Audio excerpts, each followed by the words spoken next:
The Clyde Gateway takes in an area of Glasgow and South Lanarkshire totalling 3.3 square miles and is a national regeneration priority. The Clyde Gateway has in recent years undergone massive transformation, and the principle of integrating the green network as a fundamental part of the regeneration process has been embraced by delivery partners from the outset. Well, we're here in the heart of Clyde Gateway, and this is Kilmarnock. This is one of the key entry points to Clyde Gateway. We've got Kilmarnock Station here, and we're about a couple of miles from Glasgow city centre.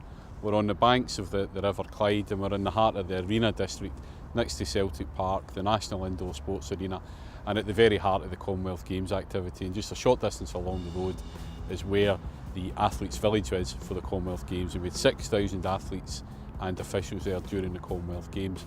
But back in 2006 and 2007, this was a very different place. Large areas of vacant and derelict land, and it was an area that was constrained by a whole range of issues, including drainage, flooding, all of which was contributing to a decline in this area. We were involved in proposals for the Clyde Gateway area very early on. In fact, before the Urban Regeneration Company actually came together, we were working in partnership with a number of organisations, the local authorities and Scottish Enterprise and so on, looking at the potential for integrating the green network into the east end of Glasgow, and that was encapsulated in a green network strategy for the Clyde Gateway area. Well, in terms of the challenges of creating a green network and the move towards sustainable urban drainage systems, that was quite early in its thinking back in 2006 and 2007. And so what the Green Network Partnership were able to do was to bring expert advice to the table, to enable and encourage people to look at that type of thinking. They were able to bring a clarity of vision and a clarity of purpose around green networks that allowed companies like Clyde Gateway and our partners like Glasgow City Council, South Lanarkshire Council and others to buy into that. The partnership strategy helped inform the integration of the green network throughout the Clyde Gateway, raising ambitions and embedding the green network ethos into plans. Evidence of success can be seen across the area, for example at Kilmarnock Station's diagonal walkway and at the new Cunningar Loop Woodland Park.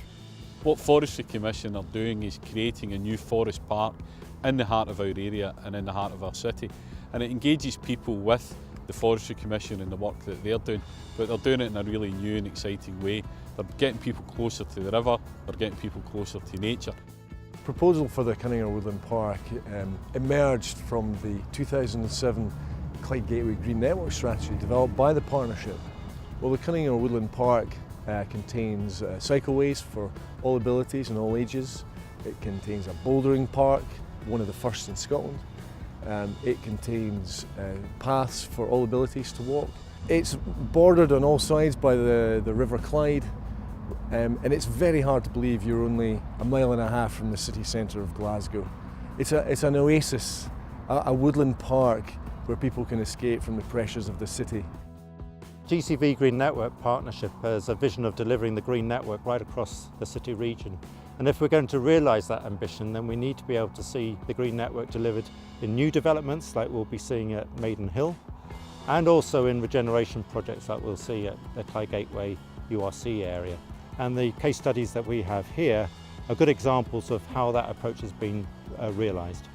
The GCV Green Network Partnership is working hard to make the Green Network vision a reality by championing the integration of green infrastructure into new developments and retrofitting the green network into existing areas. If we are to see the vision realised, the approach taken at Maiden Hill and Clyde Gateway has to be replicated across the whole city region.